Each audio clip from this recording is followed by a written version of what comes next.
एक बार फिर से आपका अपने YouTube चैनल पर स्वागत है। आज के सेक्शन में बच्चों हम लोग भौतिक विज्ञान का सेक्शन पढ़ने वाले हैं।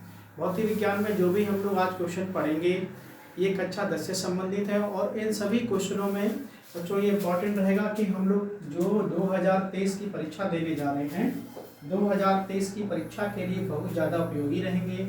और इसमें हमारा मिशन रहेगा कि 100/100 यानी 100 में 100 नंबर हम लोग कैसे प्राप्त करें, उसके लिए जो चुनिंदा क्वेश्चन हैं उनको इस सेक्शन में शामिल किया गया है। तो आइए चलते हैं हम लोग पहले क्वेश्चन की ओर बढ़ते हैं।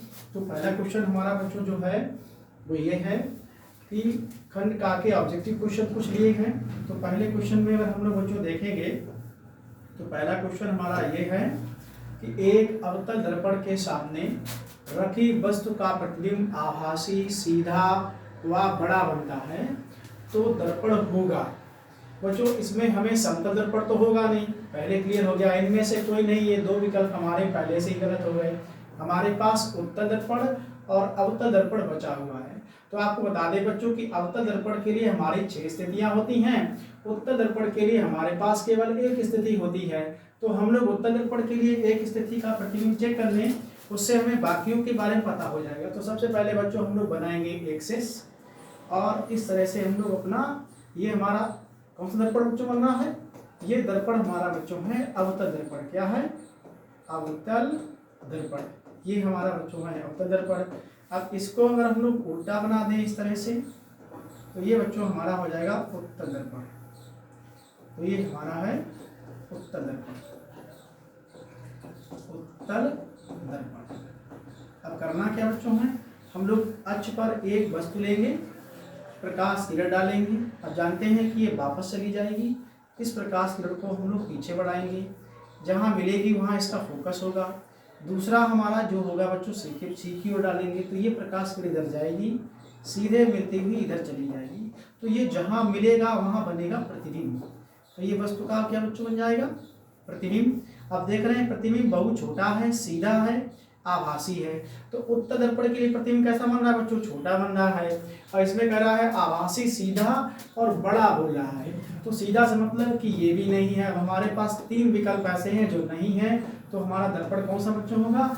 अवतल दर्पण। इस तरह से बच्चों हमारा पहला क्वेश्चन कंप्लीट हुआ। अब हम लोग दूसरे क्वेश्चन की ओर बढ़ रहे हैं बच्चों। जो दूसरा क्वेश्चन हमारा है वो ये है, उसको देखते हैं। दूसरे क्वेश्चन में बच्चों आपसे कह रहा है कि कांच का एक प्रिज्म, क्या लिया गया बच्चों है, कांच के एक प्रिज्म से जब श्वेत प्रकाश किरण, श्वेत प्रकाश किरण बच्चों क्या होती है? श्वेत प्रकाश किरण उस प्रकाश किरण को कहते हैं जिसमें सभी रंग उपस्थित होते हैं। जैसे सूर्य का प्रकाश, सूर्य के प्रकाश में सभी रंगों के प्रकाश किरणें उपस्थित होती हैं, इसलिए उसे श्वेत प्रकाश किरण कहते हैं। जब श्वेत प्रकाश किरण किसी प्रिज्म से गुजरती है तो वह अपने अवयवी रंगों में विभक्त हो जाती है। इस घटना को ही वर्ण विक्षेपण कहते हैं। अब बच्चों आपको बता दें कि इस क्वेश्चन से पहले हम लोग कुछ जानकारी ले लेते हैं। जैसे बच्चों हमारा ये कोई भी एक प्रिज्म पृष्ठ है, ये प्रिज्म पृष्ठ है। इस प्रिज्म पृष्ठ में हम लोगों ने क्या किया, प्रिज्म पृष्ठ को मिला लेंगे और इससे कोई प्रकाश किरण डालेंगे। तो इसका वास्तविक पद बच्चों ये है। तो पहली प्रकाश किरण जो हमारी है वो रेड होती है, तो हम लोग रेड सेलेक्ट कर लेंगे और यहाँ से प्रकाश किरण डालेंगे, ये हमारी इस तरफ चली जाएगी। दूसरी प्रकाश किरण सबसे कम विचलन होता है हमारा बैगनी प्रकाश के लिए, तो हम लोग इस प्रकार से डाल लेंगे। तो इसका विचलन बच्चों सबसे ज़्यादा होगा और इसका सबसे कम, यानी लाल रंग का विचलन मतलब होता है मुड़ना, प्रकाश किरण का मुड़ना ही उसका विचलन कहलाता है। अब यहाँ बैगनी प्रकाश किरण जो है सबसे ज़्यादा मुड़ रही है। अब हम क्वेश्चन पे आते हैं। कांच के प्रिज्म से जब श्वेत प्रकाश किरण गुजरती है तो अपने अवयवी रंगों में विभक्त हो जाती है। इस घटना को वर्ण विक्षेपण कहते हैं। किस रंग के लिए विचलन सबसे अधिक होगा? तो बच्चों देखो किस रंग के लिए विचलन सबसे ज्यादा हो रहा है? बैगनी रंग के लिए। तो सबसे ज्यादा विचलन किसके लिए होगा बच्चों? बैगनी रंग के लिए। तो ये हमारा विकल्प इसका सही हो गया। सबसे कम पूछा जाता तो किसका होता? लाल रंग के लिए। सबसे कम किस में होता है? लाल रंग में। और सबसे ज्यादा किस में बच्चों होता है? बैगनी रंग में होता है। तो इस तरह से हम लोग ये क्वेश्चन कंप्लीट कर लिया। तीसरा क्वेश्चन बच्चों जो हम लोग दिया गया है वो क्वेश्चन अलग है। उसमें कह रहा है कि वैद्युत मोटर परिवर्तित करता है। वैद्युत मोटर परिवर्तित करता बच्चों, हमें दिया यांत्रिक ऊर्जा को रासायनिक ऊर्जा में। यांत्रिक ऊर्जा को रासायनिक ऊर्जा में कोई मोटर नहीं बदलता है, तो ये गलत बात है। यांत्रिक ऊर्जा को वैद्युत ऊर्जा में, यांत्रिक ऊर्जा को वैद्युत ऊर्जा में बच्चों बदलता है डायनमो। कौन बदलता है बच्चों? डायनमो, जिसे हम लोग जनरेटर भी कह सकते हैं। तो डायनमो जो होता है वो यांत्रिक ऊर्जा को वैद्युत ऊर्जा बदलता है। हमसे पूछा गया वैद्युत मोटर परिवर्तित करता है, तो वैद्युत ऊर्जा को यांत्रिक ऊर्जा में, रासायनिक ऊर्जा को यांत्रिक ऊर्जा में, तो वैद्युत मोटर जो है ये वैद्युत ऊर्जा को यांत्रिक ऊर्जा में बदलता है। जैसे हम लोगों का जो पंखा लगा होता है, सीलिंग फैन वगैरह, इन सभी में जो हमारा कौन सा होता है? वैद्युत ऊर्जा हम लोग इनमें प्रवाहित करते हैं और ये घूमते हैं, तो यांत्रिक ऊर्जा इनमें परिवर्तित होती है, यानी वैद्युत ऊर्जा को यांत्रिक ऊर्जा में परिवर्तित करता है। तो इसका ये विकल्प बच्चों हमारा सही होगा। अब हम लोग अगले विकल्प की ओर बढ़ रहे हैं। तो बच्चों अगला विकल्प जो हमारा है वो ये कह रहा है, ध्यान दें कि विद्युत, अगर आप दिख ना रहा हो तो बच्चों हम लोग को जूम कर दें, इसको ऊपर ले लेते हैं और बड़ा कर देते हैं। तो अब आप ध्यान दें क्या दिया गया है कि विद्युत विभवांतर का मात्रक होता है। विद्युत विभवांतर बोला जाए या बच्चों विभव बोला जाए, विभव या विभवांतर दोनों को V से लिखते हैं। अगर ओम के नियम से जाएंगे तो R बराबर V बटे I और V बराबर I इंटू R, ये इसका सूत्र होता है। अब पूछ रहा है विभव या विभवांतर का मात्रक। एम्पियर बच्चों जो होता है ये धारा का मात्रक होता है। ओम जो है ये बच्चों प्रतिरोध का मात्रक है। वाट जो है ये शक्ति या सामर्थ्य का मात्रक है, शक्ति या सामर्थ्य जिसे पावर बोलते हैं। वोल्ट बच्चों जो होता है ये विभव या विभवांतर, इसका मात्रक होता है। विभव या विभवांतर का मात्रक बच्चों क्या होता है? वोल्ट। तो जो विकल्प हम लोगों से पूछा गया उसके अनुसार विकल्प बच्चों कौन सा हमारा है? तीसरा। तो हम लोगों ने तीनों ऑब्जेक्टिव, जो चारों ऑब्जेक्टिव दिए उनको कंप्लीट कर लिया है। अब हम लोग इसके क्वेश्चन सेक्शन में पहुंच रहे हैं।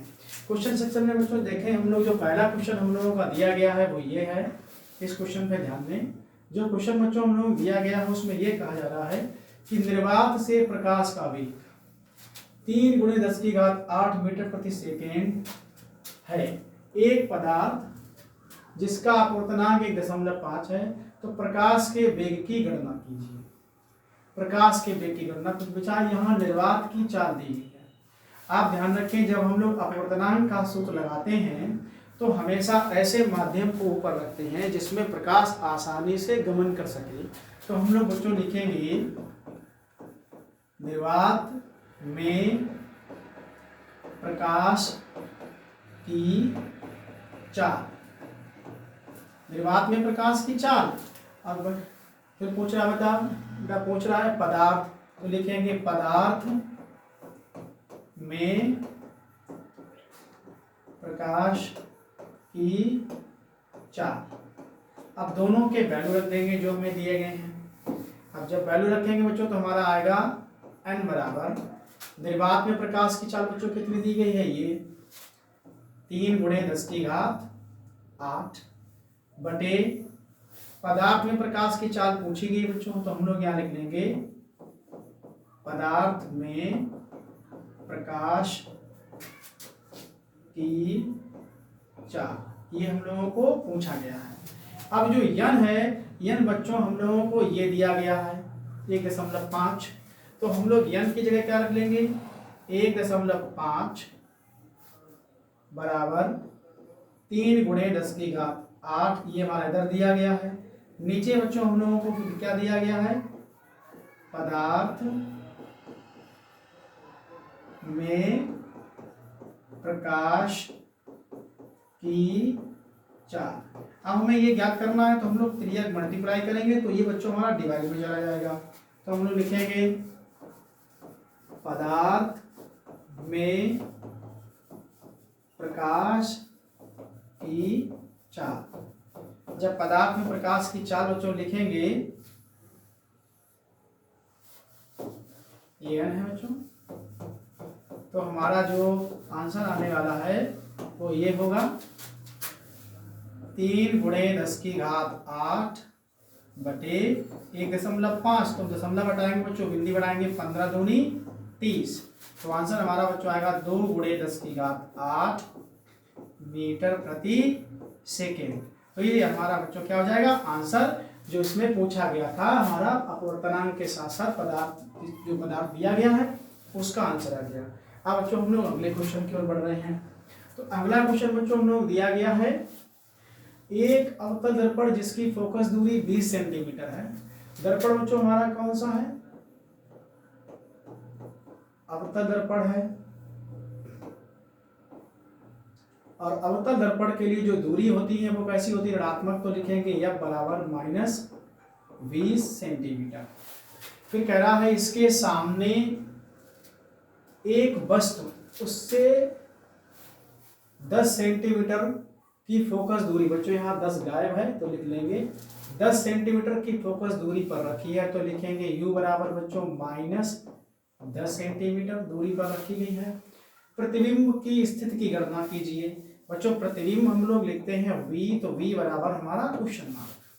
दर्पणों से संबंधित सूत्र बच्चों हमारा ये होता है 1/F बराबर 1/V प्लस 1/U, ये सूत्र हो गया। अब इसमें बच्चों क्या करेंगे हम लोग वैल्यू रखेंगे। जब इसमें वैल्यू रखेंगे तो हमारा आएगा 1/-20 बराबर 1/20 और 1/V और -1/10, क्योंकि प्लस था अगर हम लोग ब्रैकेट में लिखेंगे तो ये आ जाएगा। अब आगे कर रहे हैं 1/-20 बराबर 1/V और -1/10, इसको इधर ले आओ 1/-20 ये बच्चों इधर आएगा तो प्लस का हो जाएगा प्लस 1/10 बराबर 1/V। इन दोनों का बच्चों एलसीएम आएगा 20, तो -2 सॉरी बच्चों यहाँ -1 रहेगा, -1 प्लस 2 बराबर 1/V। तो ये आएगा 1/20 बराबर, और ये काय का बच्चों आएगा प्लस का 1/V। इतना गुणा करेंगे तो ये हमारा आएगा बच्चों V बराबर 20 सेंटीमीटर। अब B प्लस में आ रहा है। दर्पण कौन सा है? अवतल। इसके मतलब प्रतिबिंब बच्चों कैसा बनेगा? आभासी बनेगा। ध्यान रखें प्रतिबिंब इस स्थिति के लिए आभासी हमारा बनेगा। तो अब हम लोग इस क्वेश्चन को भी कंप्लीट कर लिया। अब अगले क्वेश्चन की ओर बढ़ रहे हैं। अगला क्वेश्चन बच्चों हम लोगों को दिया गया है निकट दृष्टि दोष।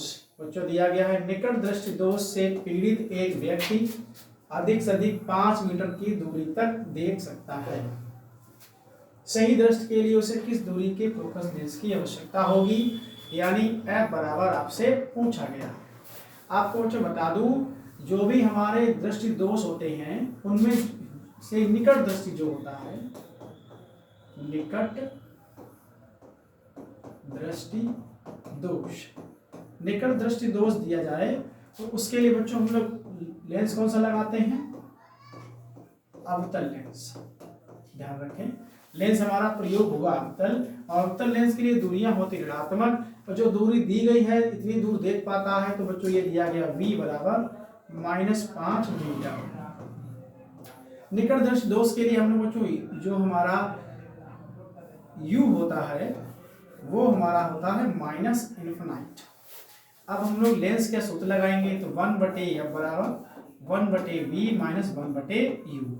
1/F आपसे पूछा गया है किस फोकस दूरी के लेंस की आवश्यकता होगी? ध्यान रखेंगे तो 1/F बराबर 1/-5 माइनस 1/- इन्फिनाइट। बच्चों इन्फिनाइट का मान अगर हम लोगों का बटे में दिया जाए तो उस पूरे का मान हो जाता है 0। तो हमारा बच्चों ये आएगा 1/F बराबर -1/5 और -0।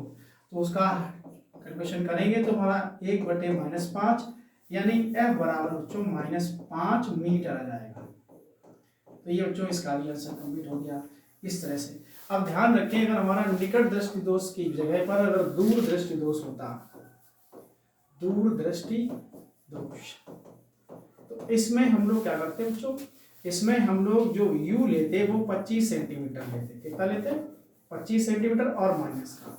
और एक चीज और लॉजिक याद रखें कि जब भी हमारा कोई भी दोष दिया जाए, किसी भी प्रकार का कोई भी दोष दिया जाए तो उसमें U, V, F जो होती हैं ये सारी ऋणात्मक ही ली जाती हैं, क्योंकि दोष है तभी तो उसको दिख नहीं रहा है, और दिख नहीं रहा है तो इसके मतलब जहाँ फोकस होना चाहिए वहाँ नहीं है। तो इसके मतलब दूरियां हमारी कैसी होंगी? ऋणात्मक होंगी। हम निश्चित उनको ऋणात्मक देख सकते हैं। अब अगले क्वेश्चन की ओर बढ़ रहे हैं बच्चों। अगला क्वेश्चन दिया गया, एक विद्युत हीटर पर 250 वोल्ट, वोल्ट बच्चों किसका मतलब होता है, विभव का, तो हम लोग लिखेंगे V बराबर 250 वोल्ट। कह रहा है 2 किलोवाट लिखा है, किलोवाट घंटा मात्रक किसका बच्चों, सामर्थ्य का, तो P बराबर 2.0 किलोवाट। अब हम लोग किलोवाट को वाट में बदलेंगे, तो 2 गुणे 1000 वाट, इसका मतलब बच्चों हमारा ये हो जाएगा 2000 वाट। इस तरह से हम लोग इसे चेंज कर लेंगे। अब क्या करेंगे बच्चों हम लोग, अब हमें ज्ञात क्या करना है, ज्ञात करना है कि पूरी क्षमता से कार्य करने के लिए इसे कितनी विद्युत धारा प्रवाहित होगी, धारा पूछी गई है, तो I बराबर क्वेश्चन मार्क। सूत्र बच्चों होता है P बराबर V इंटू आई। आपसे I पूछा गया तो हम लोग लिखेंगे I बराबर P बटे V। अब इसका हम लोग मान रखेंगे, तो I बराबर P का मान बच्चों दिया गया है 2000 हमारा वाट, I का मान दिया गया है 250,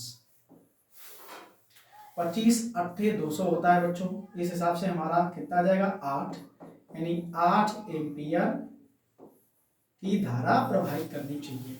पहला आंसर बच्चों हम लोगों ने इसमें पूरा कर लिया है। फिर कह रहा है इसे प्रतिदिन 10 घंटे कार्य करते रहने के लिए 30 दिन में कितने किलोवाट ऊर्जा व्यय होगी, कितने किलोवाट ऊर्जा व्यय होगी, तो जो इतना आप ले स्क्रीनशॉट ले लें, फिर हम लोग इसको आगे बढ़ाएं। अब हम लोग आगे बढ़ रहे हैं, तो आगे बढ़ने के सेक्शन में जो दूसरा स्टैटिस्टिक्स का दिया गया है वो कह रहा है दिन, हमें दिन की समय कितना दिया गया बच्चों है, समय दिया गया है 10 घंटे, और दिन कितने दिए गए हैं, दिन दिए गए हैं 30 दिन, 30 दिन दिया गया है।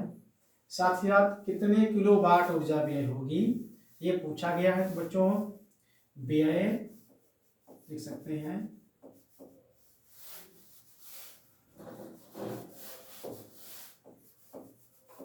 व्यय विद्युत ऊर्जा अथवा यूनिट या यूनिटों की संख्या लिख सकते हैं। तो यूनिटों की संख्या क्या होगी बच्चों, वाट गुणे घंटा गुणे दिन बटे 1000, ये बच्चों होता है सूत्र।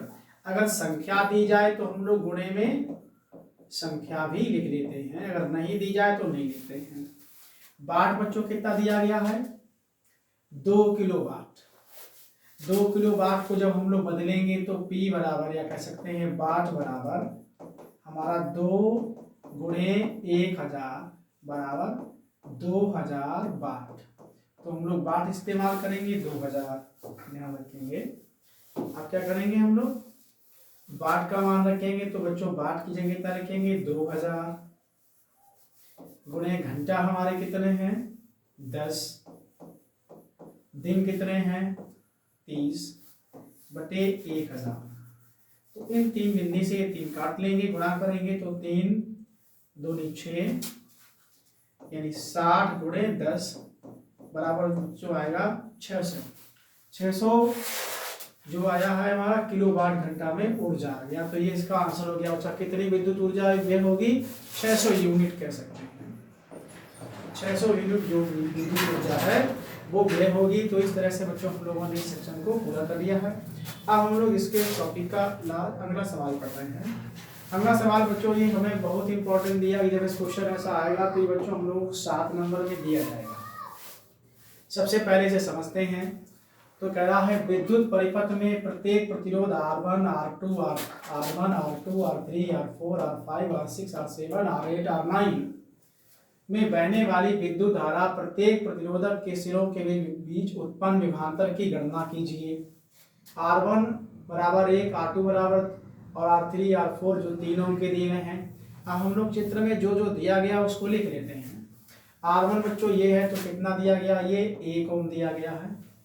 R2, R3, R4 तीनों के हैं, तो ये बच्चों सब कितने हैं सबके सब ये 3 ओम के हैं, तो 3 ओम लिख लेते हैं। R5, R6, R7, R8, R9 से सब 5 ओम के हैं, तो ये भी 5, ये भी 5, ये सब बच्चों हम लोगों को 5-5 दिए गए हैं, तो लिख दिया। जो बैटरी दी गई है बच्चों ये 4.5 वोल्ट की है, यानी हमें V दिया गया है। एमीटर लगा हुआ है, ये कुंजी लगी हुई है। तो सबसे पहले बच्चों हम लोग परिपथ में कुल प्रतिरोध ज्ञात करते हैं, जितना हम लोगों को दिया गया है। तो ये जो तीनों प्रतिरोध बच्चों दिए गए हैं ये हमारे समांतर क्रम में हैं। फिर इसके बाद जो ये दिए गए हैं ये भी समांतर क्रम में हैं। जब इन दोनों का हम लोग मान निकाल लेंगे फिर इसके साथ हम लोग श्रेणी क्रम में जोड़ेंगे। तो सबसे पहले क्या लिखेंगे, R2, R3, R4 को समांतर क्रम में जोड़ने पर तो लिखेंगे R2, R3, R4 के 3 प्रतिरोधों को समांतर क्रम में जोड़ने पर। तो जब तीनों को समांतर क्रम में जोड़ेंगे तो बच्चों हमारा सूत्र ये होता है 1/r बराबर 1/r1 1/r2, लेकिन हम लोग R2 से शुरू करेंगे तो R2, R3 और R4 इनके मान रखेंगे तो 1/r बराबर R2, R1, R3 सबके मान 3 हैं, तो 1/3 1/3 और 1/3 इनका एलसीएम जब बच्चों लेंगे तो हमारा आएगा 3, तो ये आएगा 1 + 1 + 1 बराबर ये हमारा आ जाएगा 3/3। इसको काटेंगे तो बच्चों आएगा 1/1 ओम। 1/r बराबर 1/1, इसका मतलब हमारा आएगा R बराबर 1 ओम। ये पहला बच्चों हम लोगों ने ज्ञात कर लिया है, R बराबर 1 ओम। अब आप इसे ध्यान रखें बच्चों, चित्र को हमारा जो इतना सब जुड़ के आया हुआ है, ये सब जुड़कर जो आया है वो बच्चों कितना आया हमारा है 1 ओम। अब हम लोग इसको जोड़ेंगे। अब इसके साथ ले दो, हम लोग आगे बढ़ रहे हैं। आगे जब बच्चों करेंगे तो हमें याद रखना पड़ेगा कि हमें अब किनको जोड़ना है। तो अगले सेट में बच्चों हम लोग जो टॉपिक में जोड़ने वाले हैं उसमें हम लोग जोड़ेंगे R5, R6, R7, R8, R9 को समांतर क्रम में जोड़ने पर। अगले समांतर क्रम में जोड़ेंगे तो जो हमारा आएगा 1/r डैश, क्योंकि हमने पहले r ले लिया है तो 1/r, सबका मान 5 है, 5 + 5 + 5। प्रतिरोध कितने दिए गए हैं, 1 2 3 4 5 दिए गए हैं। अगर आप चाहो बच्चों तो इसको सूत्र भी लिख लो, क्योंकि हो सकता है आप याद रख पाएँ। तो यहाँ 1/r बराबर 1/r5, 1/r6, 1/r7, 1/r8, 1/r9। अब इनके मान रख दो तो 1/r बराबर 1/5, 1/5, 1/5, 1/5 और 1/5। 5 प्रतिरोध हैं, सबके सब 5 ओम के हैं, तो एलसीएम हमारा 5 आ जाएगा। 1 + 1 + 1 + 1 + 1, तो ये 5/5 आएगा। इसको काटेंगे तो 1/1, यानी 1/r बराबर 1/1। इसका मतलब है r बराबर बच्चों हमें भी यहाँ 1 ओम मिलेगा, तो आप इधर लिख सकते हैं। अब आप ध्यान रखें बच्चों, हम लोगों ने जो पहला प्रतिरोध निकाला था इसका ये R1 बच्चों कितना दिया गया है 1 ओम, और हम लोगों ने अगर उस R जो निकाला था बच्चों वो हमारा कितना आया था 1 ओम। अब हम लोगों ने R डैश जो निकाला है ये भी कितना आया है 1 ओम। अब ये लिखेंगे तीनों प्रतिरोधों को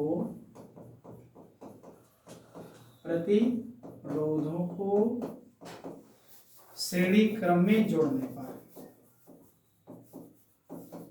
जोड़ने पर, जब श्रेणी क्रम में बच्चों जोड़ेंगे तो हमारा सब एक एक दिए गए, तो 1 + 1 बराबर 3 ओम, ये आ गया।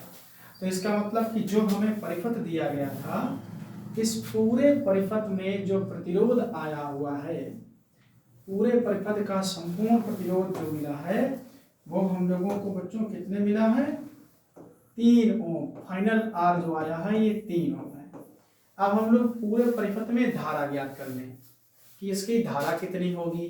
इतना बच्चों आप स्क्रीनशॉट कर सकते हैं। अब हम लोग धारा के लिए जाएंगे, तो जब बच्चों हम लोग धारा निकालेंगे तो हमें विभव की जरूरत पड़ेगी। ओम के नियम का मान पता होना चाहिए। तो ओम के नियम के लिए जब हम लोग जाएंगे तो हमारा होता है R बराबर V/I, ये हो गया। विभव में कितना दिया गया, 4.25 वोल्ट दिया गया है, इतना हो गया। I का मान हमें दिया नहीं गया है, तो हम लोग I की जगह पर I लिख लेंगे। एक मिनट रुकें, इसको हम लोग अंग्रेज स्टेप में कर रहे हैं। तो I बराबर V/R, तो 4.5/3 है, 15 × 45 होता है। तो बच्चों हमारा धारा आ जाएगा 1.5, यानी I बराबर 1.5 एम्पियर। इतना हम लोगों को फाइनल I मिल गया। यहाँ हम लोग लिख लेंगे I बराबर 1.5 एम्पियर। P हमें दिया गया है, R हम लोगों ने टोटल ज्ञात कर लिया था तीनों। अब कह रहा है प्रतिरोध के सिरों के उत्पन्न विभवांतर की गणना कीजिए। प्रत्येक प्रतिरोध का मान पूछा गया है। तो प्रत्येक प्रतिरोध के लिए हम लोग जब काम करेंगे तो सबसे पहले हम लोगों का ये है कि हम लोग धारा ज्ञात कर लें किसमें कितनी बनेगी। तो पूरे परिपथ में धारा 1.5 एम्पीयर की प्रवाहित हो रही है। तो R1 के बीच जब हम लोग लिखेंगे बच्चों, R1 बराबर 3 ओम, तो हमारा I बराबर बच्चों कितना हो गया, 1.5 एम्पियर। इसके बीच विभव बच्चों कितना होगा, उसको हम लोग V1 मान लेते हैं।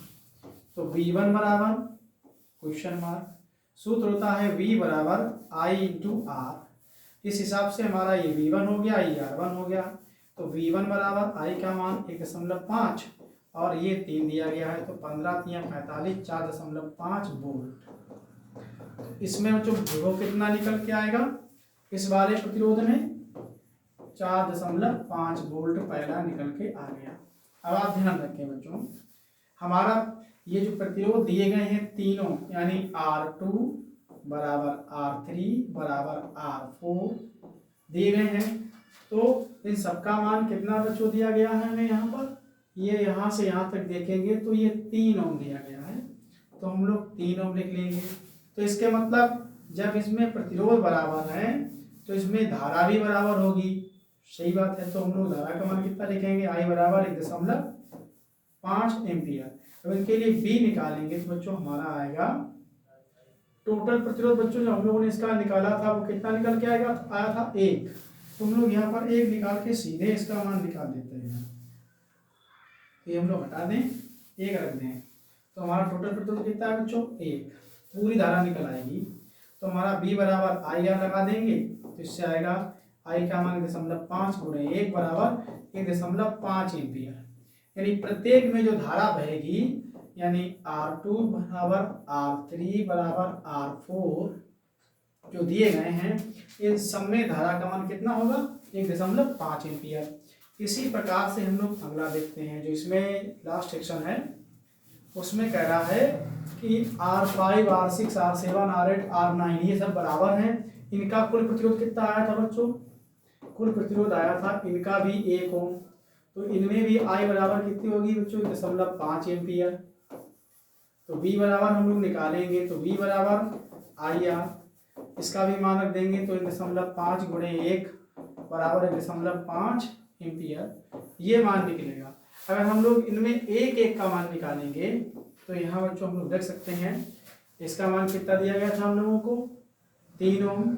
तो हम लोग लिखेंगे R3 बराबर 3 ओम और I कितना आया बच्चों 1.5 एम्पियर। तो V3 बराबर IR3। तो इस हिसाब से जब हम लोग मान रखेंगे इनका तो मान ये मिलेगा V3 बराबर 1.5 × 3 बराबर 4.5 एम्पियर। इस तरह निकाल सकते हैं। अगर इस पर्सनल इसके लिए पूछा जाता तो हम लोग कर ले तो कितना धारा होता है 4.5 एम्पियर। इसी प्रकार से यहाँ हम लोगों को 5 दिया तो यहाँ लगाएंगे, जैसे मान लीजिए B5 के लिए कर रहे हैं तो IR5 हो जाएगा। तो B5 बराबर I का मान है 0.5 और R का मान 5 है, तो 15×75, तो B5 मतलब 7.5 एम्पियर। अगर इसमें 7.5 है तो इन सब में 7.5 होगी, इसमें अगर 4.5 है तो इन सब में 4.5 होगी। तो हर तरीके से हम लोगों ने धारा और विभव के मान प्राप्त कर लिए हैं। आज के सेक्शन में बच्चों हम लोगों ने जो क्वेश्चन लिए थे वो सारे क्वेश्चन कंप्लीट हो गए हैं। अब हम आपको बता दें कि बच्चों हम लोगों के प्रत्येक दिन क्लास शुरू रहते हैं, लाइव आते रहते हैं हम, तो आप मेरे चैनल को सब्सक्राइब और लाइक कर सकते हैं। और आपको ये भी बता दें कि इस चैनल के साथ साथ एक हमारा माँ अन्नपूर्णा क्लासेस के नाम से चैनल और चल रहा है, जो हमें कंपटीशन के लिए सारी क्लासें उपलब्ध कराता है। आपसे अनुरोध रहेगा कि आप उस चैनल को भी सब्सक्राइब करें। माँ अन्नपूर्णा क्लासेस त्रिवाक के नाम से है, आप उसे ज्वाइन करें।